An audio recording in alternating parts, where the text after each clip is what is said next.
Assalamualaikum warahmatullahi wabarakatuh. My name is Elisa Primayanti. I am from 2B class English department and my register number is 20011222036. In this occasion, I want to tell about my UTS radio broadcasting. First, jelaskan 5 karakteristik radio. Karakteristik radio ada auditif, theater of mind, transmisi, cepat dan langsung, dan akrab. Auditif yaitu radio is sound. Radio itu suara, hanya bisa didengarkan media dengar, komunikasi yang berupa suara. Lalu ada theater of mind. Siaran radio merupakan seni menyampaikan atau memainkan imajinasi pendengar melalui tata suara, mencipta gambar di pikiran pendengar melalui suara. Yang ketiga ada transmisi, yaitu proses penyebar luasan siaran radio pada pendengar melalui pemancar, lalu dikirim oleh pesawat radio sesuai gelombang atau frekuensi masing-masing. Yang keempat ada cepat dan langsung. Radio merupakan sarana tepat dalam menyampaikan informasi di bidang TV atau koran. Lalu yang terakhir ada akrab. Radio adalah alat yang akrab dengan pemiliknya. Jarang sekali ada sekelompok orang mendengarkan siaran radio di suatu tempat. Lalu yang kedua, apa yang dimaksud dengan segmentasi radio dan sebutkan jenisnya. Segmentasi radio adalah proses pengelompokan pendengar dalam kotak-kotak psikografis, sosiografis yang lebih homogen. Jenis-jenis segmentasi radio. 1. Ada radio anak muda. Segmentasi radio dengan jenis ini yaitu yang berumur 15 sampai 25 tahun.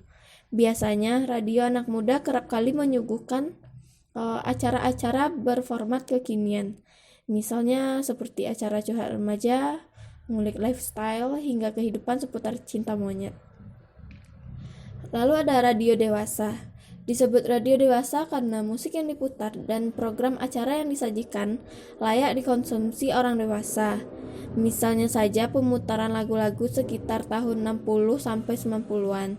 Pemutaran lagu-lagu tersebut menjadi ciri khas dari tayangan radio dewasa.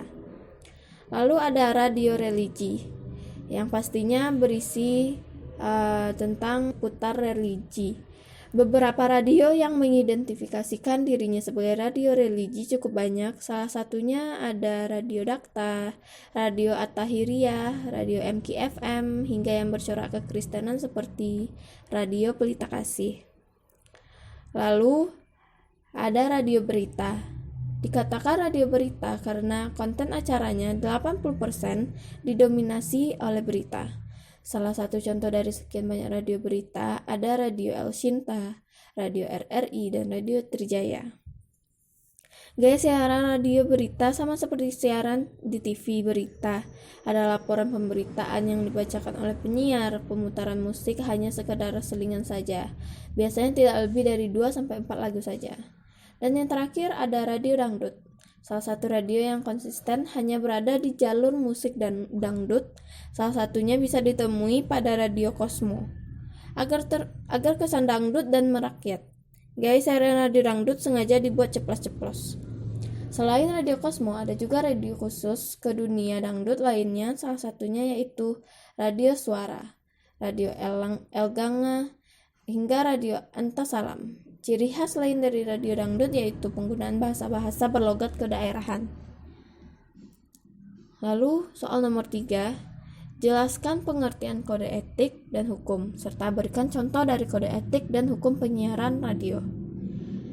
Kode etik adalah suatu sistem norma, nilai, dan juga aturan profesional tertulis yang secara tegas menyatakan apa yang benar dan baik dan apa yang tidak benar dan tidak baik bagi profesional.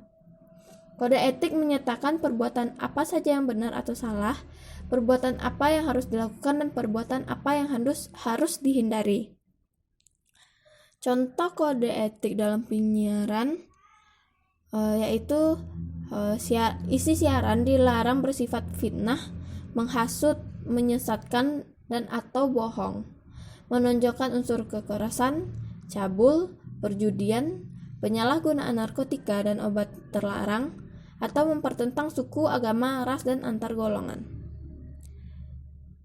Dan yang kedua, isi siaran dilarang memperolokkan, memperendahkan, melecehkan, dan atau mengabaikan nilai-nilai agama, martabat manusia Indonesia, atau merusak hubungan internasional. Yang ketiga, wartawan penyiaran dalam melaksanakan kegiatan jurnalistik media elektronik tunduk kepada kode etik jurnalistik dan peraturan perundang-undangan yang berlaku.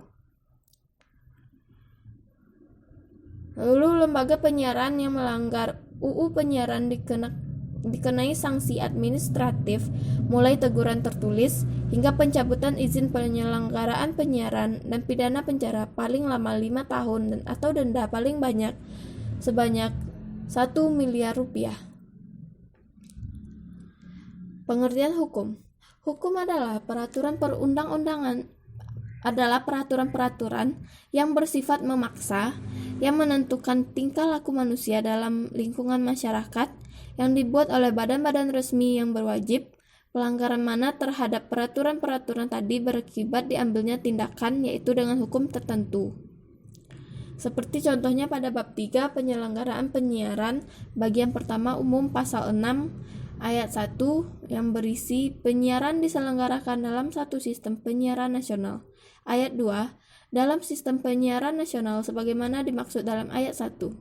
Negara menguasai spektrum frekuensi radio yang digunakan untuk penyelenggaraan penyiaran guna sebesar-besarnya kemakmuran rakyat. Ayat 3, dalam sistem penyiaran nasional terdapat lembaga penyiaran dan pola jaringan yang adil dan terpadu yang dikembangkan dengan membentuk stasiun jaringan dan stasiun lokal. Ayat 4, untuk penyelenggaraan penyiaran dibentuk sebuah komisi penyiaran. Soal nomor 4. Sebutkan dan jelaskan dasar penyusunan radio. 1. Mengukur besaran pendengar acara tersebut secara kuantitas dan kualitas. 2. Menemukan komposisi aktual yang menyangkut data demografis pendengar. 3. Membantu pengukuran jarak kesenjangan antara hasil yang diharapkan dan yang dicapai acara itu melalui perbandingan terhadap target yang direncanakan. 4. Menemukan panduan yang lebih konkret untuk melanjutkan program siaran. 5. Mengukur preferensi terhadap hasil program dan cara memeliharanya. 6. Membantu merancang anggaran sebuah program siaran, termasuk membantu penetapan harga iklan yang paling ideal, yang pada umumnya menggunakan ukuran nilai setiap pendengar dan sejumlah pendengar yang mendengarkan acara tersebut. 7. Untuk mengukur dan menemukan kepastian terhadap preferensi, asumsi-asumsi, serta pendekatan yang terefektif. Dengan demikian, semua hal yang berhubungan dengan dugaan dapat memperoleh jaminan terhadap penempatan aspek manajemen yang dirancang. Lalu yang terakhir ada memaksimalkan efektivitas rencana perubahan usaha, mempertahankan kualitas pengelolaan yang sukses. Karena hanya dengan pengukuran dan temuan tentang kelebihan maupun kekurangan dapat dilakukan langkah perubahan maupun penguatan dengan tepat.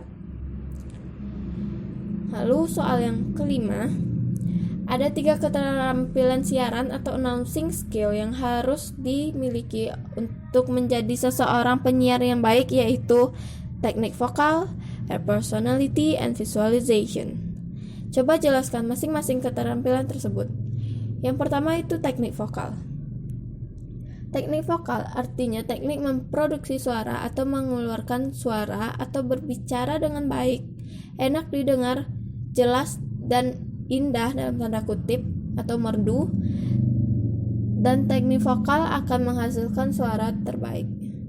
Unsur-unsur teknik vokal. Yang pertama ada artikulasi atau kejelasan huruf atau kata. Yang kedua ada pernafasan, termasuk pengaturan jeda atau pause dari per kalimat. Yang ketiga aksentuasi atau stressing atau penekanan kata atau kalimat tertentu. Yang keempat ada intonasi atau nada bicara. Ada prasering atau pemenggalan kalimat. Tempo atau speed kecepatan. Ada pace atau pacing. yaitu langkah atau ketukan konstan dalam berbicara, dan yang terakhir ada inflection, yaitu perubahan nada suara. Lalu yang kedua ada air personality, yaitu kepribadian di udara. Adalah attitude atau sikap dan gaya berbicara sesuai dengan format radio, format acara, dan gaya siaran. Apakah itu ceria, serius, atau humoris. Dan yang terakhir, yang ketiga ada visualization. Visualisasi yaitu membayangkan pendengar sebagai seorang teman dekat dan ada di depan meja siaran sehingga tercipta suasana hangat dan akrab. Okay, that's all. Thank you.